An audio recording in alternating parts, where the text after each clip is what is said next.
Hi there. Welcome to our cozy English corner again. I'm really happy you're here with us today. And I'm here too, sipping my very questionable tea. I think it used to be green tea, but now it's. I'm not sure what happened. Maybe it evolved. Maybe it reached a higher level of existence. If tea can achieve enlightenment, then I think my cup already has. Anyway, thank you all for joining us. If you enjoy natural English conversations like this, don't forget to subscribe. It really helps us keep creating for you. And it keeps my tea situation funded. Very important. Absolutely essential. So, George, today I wanted to talk about speaking practice. Those everyday questions and answers that help people actually feel confident. Yes, the practical stuff, the real life, I can actually use this today kind of English. Exactly. And honestly, people sometimes overthink speaking. They think they need perfect grammar before they can open their mouths. Meanwhile, native speakers say things like kinda, sorta, and you know in every other sentence. True. The beauty of speaking practice is that it's real. It's human. It's messy sometimes, but that's what makes it fun.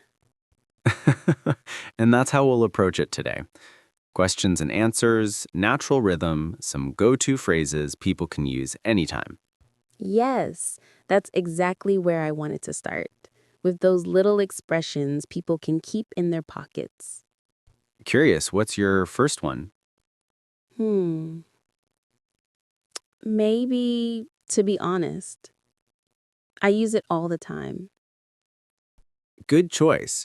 It signals honesty, vulnerability, and it buys you 1 second to think. Which I need often. Another one I like is that's a good question. Oh, yes. It's polite and, again, buys time. I see a theme here. You like expressions that give you a thinking buffer. I'm an overthinker. It's a survival strategy. Speaking of questions, let's jump into some classic everyday ones. Yes, yes, let's do that. Because these are the questions people actually hear at work, at school, with friends. So, the simplest one, how are you? Ah, the universal question nobody answers honestly. Yes, the correct answer is always, I'm fine, thanks, even if your whole life is on fire. Exactly. But I think learners should know more natural answers, like, I'm doing pretty well. Not bad, thanks. I'm kind of tired, to be honest. Yes, those help you sound real, not robotic. Okay, so George, how are you? Hmm. I'm I'm hanging in there. Oh, I love that expression. It means I'm okay, I'm functioning, I'm doing my best. And it's warm. It's human. Your turn. How are you? I'm I'm in a good mood today actually. I feel cozy in the studio. Good. That's always nice to hear. Another very common question is, what do you do? Meaning your job. Yes, and learners sometimes panic because maybe they don't love their job, or maybe it's complicated to explain. Or maybe they're still figuring it out, which is also normal. Exactly. So we can give some helpful answers here too, like, I work in marketing. I'm a student. I'm between jobs right now. All perfectly acceptable. No need to feel embarrassed. Totally. But speaking of jobs, I always wonder how people answer the question, why did you choose this job? I think the real answer for many people is because it pays my bills. Yes, but the polite version is, I've always been interested in this field, or I enjoy working with people. Or it just felt like the right fit? Oh, that's a good one.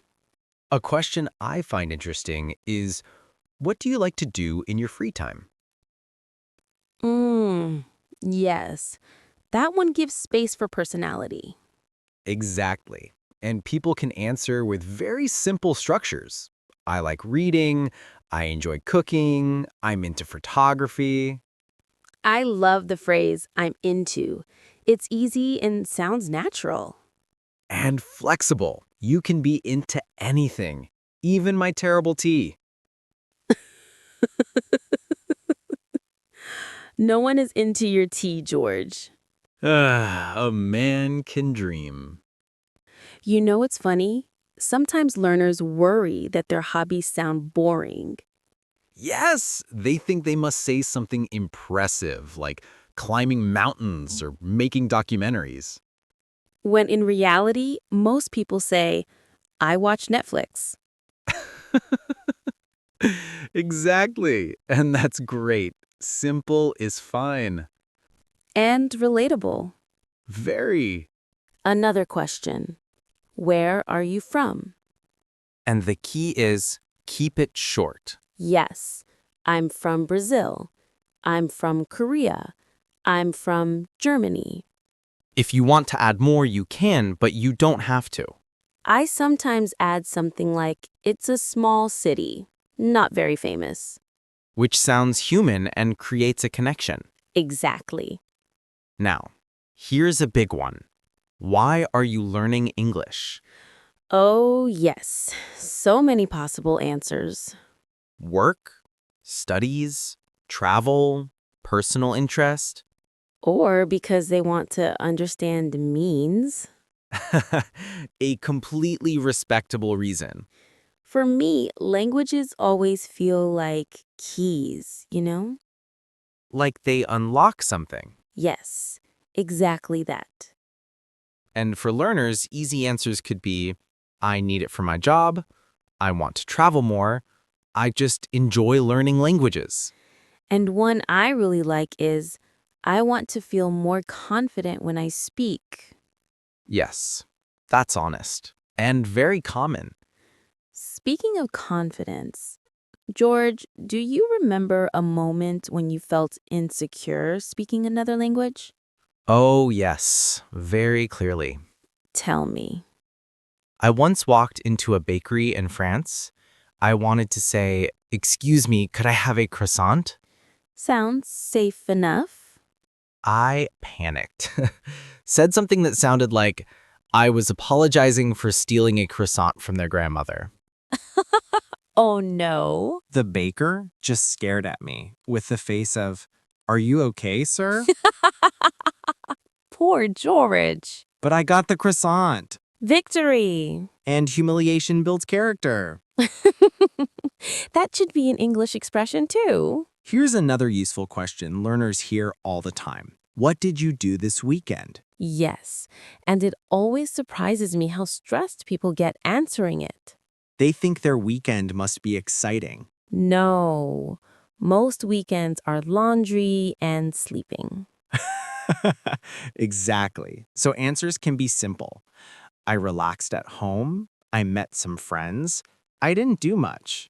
I took it easy. Ooh, nice one. Very natural. And sometimes when you want to sound a bit funny, you can say, I did absolutely nothing, and it was amazing.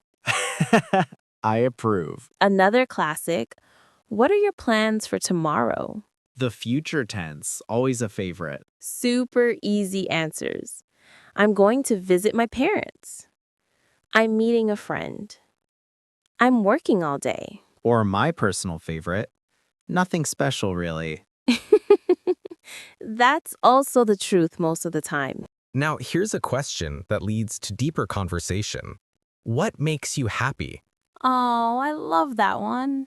It's simple vocabulary, but big meaning. And you don't need a long answer. You can say, spending time with family, good food, quiet mornings, Or tea that hasn't gone through an existential crisis. Let it go, George. Let it go. Here's another big one learners often face. Can you tell me about yourself? Oh, the horror. Yes, the universal anxiety question. But honestly, the easiest structure is number 1, where you're from. Number 2, what you do. Number 3, one hobby or interest. Exactly. Like, I'm from Poland, I work in IT, and I like hiking. Perfect. Doesn't need poetry. Unless you want poetry. Yes, optional. And we should also mention expressions like, let me think. Oh, yes. Incredibly useful when your brain freezes. I use it daily. Same here. You know, I think many learners don't realize how normal these pauses are in real conversation. Yes, people think native speakers speak nonstop, like machines. No, we hesitate, we repeat, we say, And sometimes we forget the question halfway through. guilty. That's why speaking practice should feel relaxed, not an exam. Exactly.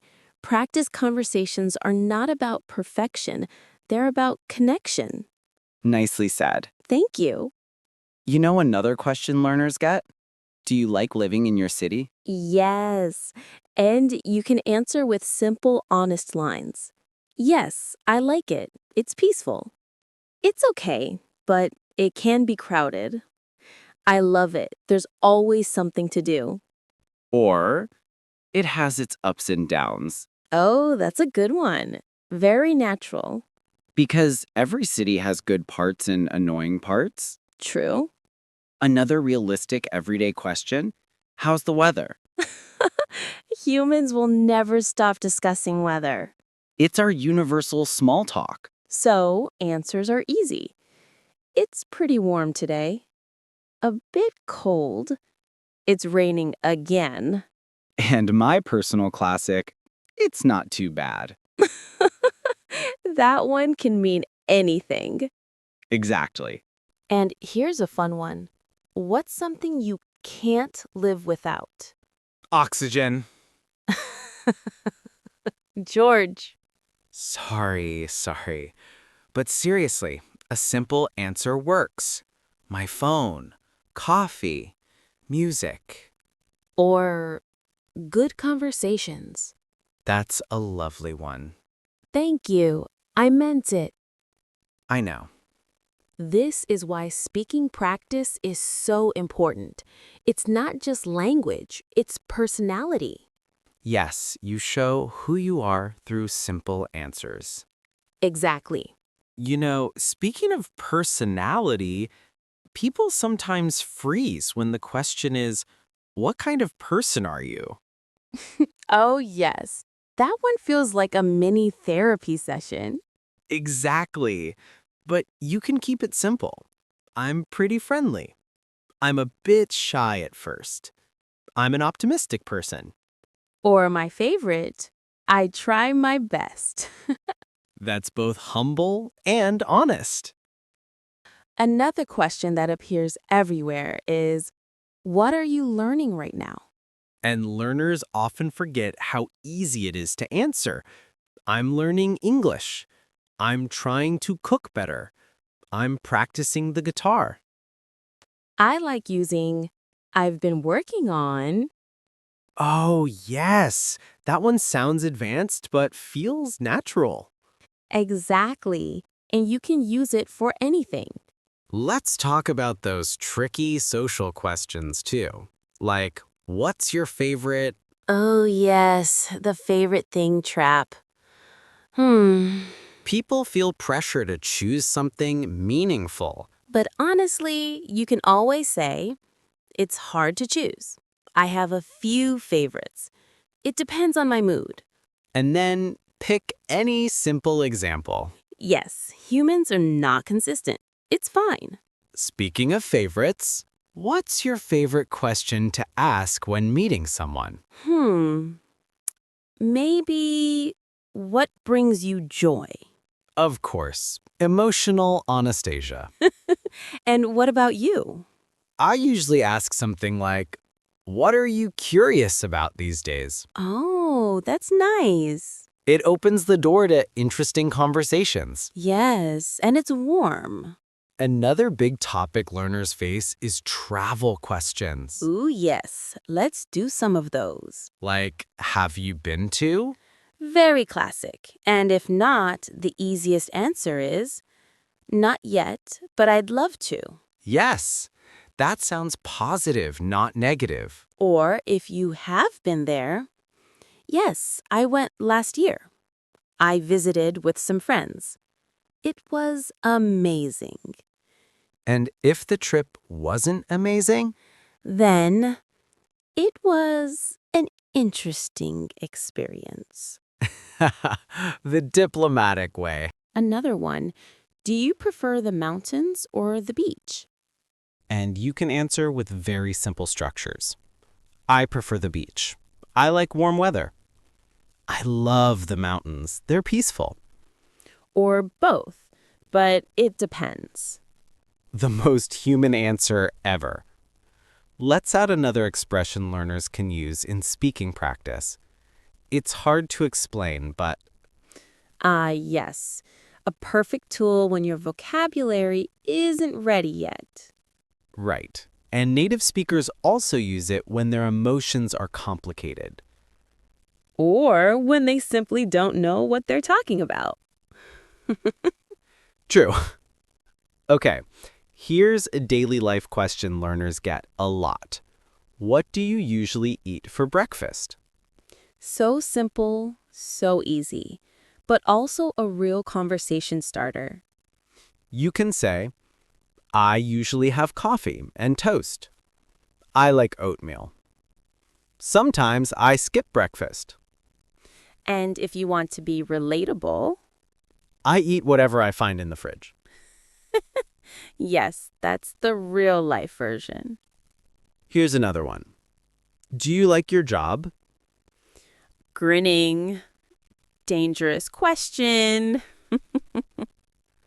Dramatically, proceed with caution. But learners can give safe, neutral answers like, yes, I like it, it's interesting. Or, it's okay, but sometimes stressful. Or, it's not perfect, but I'm grateful. And my personal approach, some days yes, some days no. That's probably the most honest answer. Let's add a helpful phrase. I'm still figuring it out. Oh, I love that one. Because life is not a finished product. Exactly. And you don't need to pretend you have all the answers. We should talk about emotional questions too. Learners hear them more often than they think. Like, are you okay? Yes. Easy answers. Yeah, I'm all right. Or, I'm a bit tired. Or, I've had a long day. Or, I'm dealing with a lot right now. Yes, that one is honest and real. Another emotional question. What are you grateful for? Oh, I love that question. It creates connection immediately. And you can answer with anything. My family, my health, the people in my life. Or the most English answer, good coffee. Very true. Let's switch to fun, casual questions. These help learners practice without pressure. Like, if you could live anywhere, where would you live? Yes, and you can answer using imagination, not grammar books. Or, what's a small thing that makes your day better? Or what's something you want to learn this year? Or, what's a habit you want to change? Great practice questions. You know what we should do? I'm listening. Let's answer a few of those ourselves so people can hear real, spontaneous answers. Brave idea.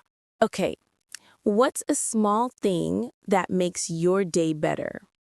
Easy. A message from a friend. Just a simple, hey, how are you? Aww. And you? Sunlight. Even a little. That fits you perfectly. Next one. What's something you want to learn this year? I'd like to learn how to cook something properly, not just heating things up. George. I know. For me, I want to learn pottery. Oh, Working with clay feels calming. very you. How about this one? If you could live anywhere, where would you live? Somewhere quiet. Somewhere by the sea. I knew you'd say that. And you? Near the mountains. I want trees and fresh air. Classic Anastasia, nature girl. Yes, guilty. All these questions, they show that speaking practice isn't just repeating grammar. Exactly. It's connecting. It's expressing yourself. It's showing your personality using simple language. And that's powerful. You know, we should also talk about mistakes, because that's a huge part of speaking practice. Oh, yes. People are terrified of mistakes. But mistakes are not failures, they're signs of progress. Like little flags that say, look, I'm trying. Exactly. I once made a mistake in English that still haunts me. Eyes widen playfully. Tell me. I said, I'm exciting instead of I'm excited. Bursts into laughter. Oh no! The person looked at me like I was announcing something dangerous. Laughs harder. Stay away! She's exciting! Exactly. My favorite mistake I heard was when someone said, I have many chickens in my head. They meant thoughts, right? Yes, That's adorable. and memorable. And that's the thing. Mistakes make conversations human and funny. Yes, not tragic, not shameful. Just part of communication. That's why one of my favorite phrases is, I might be wrong, but Oh, yes. That one feels safe. you show confidence and humility at the same time. And it encourages the other person to help you gently. Exactly. Another useful expression for speaking practice, could you say that again? Yes, so important. People think asking to repeat is rude, but it's completely normal in real conversations. Native speakers ask for repetition all the time. Especially me. Yes, especially you. Another essential one. What do you mean? Yes. It helps you keep the conversation going instead of pretending you understand. And pretending is dangerous. Very. It can lead to unexpected adventures. Or buying the wrong thing at a store. Been there. You know, one of the best things learners can do is talk about their day, even if nothing happened. Exactly. Even the simplest story can teach vocabulary and rhythm. Like, I woke up late. I took the bus. I had a long meeting. And then you add one feeling. It was tiring. It was nice. It was stressful. Yes. Then it becomes a story. A tiny story, but still a story. And that's communication. That's life. You know what I really love? When people tell tiny stories from their day in simple English. It makes them sound so alive. Yes, because language isn't built from perfect grammar. It's built from moments. Exactly. A moment can be, the bus was late, or I spilled my coffee, or my cat ignored me again. Very rude cat behavior. My cat is not rude. He's emotionally independent. Sounds like every cat I've ever met. And these tiny stories help people practice natural flow, the rhythm, the pauses, the little emotional touches. Yes, the human parts. The places where English stops being a school subject and starts being a tool for living. Exactly that. You know, earlier we used so many helpful expressions. I think they're already sinking into people's minds. I hope so. Things like, to be honest, let me think. I'm still figuring it out. It has its ups and downs. Nothing special, really. I might be wrong, but And I want to feel more confident when I speak. I'm dealing with a lot right now. I took it easy. It was an interesting experience. yes, they're small but powerful, like little bridges in conversation. Exactly. They help learners cross from silence to speaking. You know, George, I think that's the emotional part of learning a language.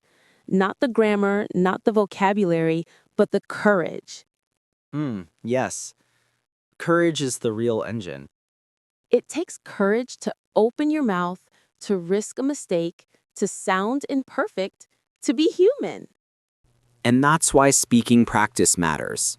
Not to be perfect, but to be present Present and honest and curious. and connected. Exactly. I really hope people listening feel less pressure now. Yes. Speaking English isn't a performance, it's participation. It's like saying, hey, I want to talk to you. I want to connect. And no one expects perfect grammar in a connection. What about you? Tell us in the comments. We'd love to hear your thoughts. What questions do you like practicing? Which ones feel difficult? What helps you feel brave when you speak? We really enjoy reading your stories. They inspire us more than you know. You know, I'm thinking about one more simple question people can practice. What made you smile today? That's a beautiful one. And the answers can be tiny. A message from a friend, a nice meal, someone held the door for me. Or a silly podcast conversation. Oh, that's two. You know, this whole episode feels like one long reminder that you don't need big words to say big things. Exactly. Simple English can still be warm, deep, emotional, funny, everything human.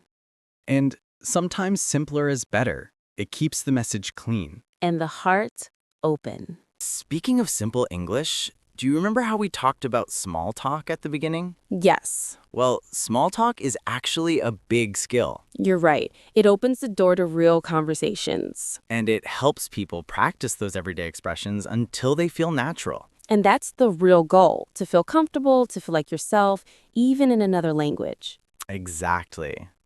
Before we wrap up, maybe we can revisit a few expressions we used today. Good idea. Let's pick 3 or 4. How about I'm hanging in there? We said that one early on. Yes, very natural. Also, it depends. A classic. And I took it easy for weekends. And it has its ups and downs. Perfect for describing cities, jobs, life. Nice little toolkit for everyday talk. And maybe we can also remind people it's okay to pause. It's okay to say, let me think. It's okay to ask, could you say that again? Yes, these are not mistakes. They're communication tools. Exactly. I think that's a beautiful place to end today's conversation. I agree. I feel calm now. Me too. Cozy. Like we actually created a small, peaceful space today. Together with everyone listening. Yes, exactly. If you like this episode, subscribe, leave a like, and share it. It really helps our little studio grow. And it supports my never-ending quest for better tea. Okay, that's a wrap. You just wanted to say that, didn't you? See you next time.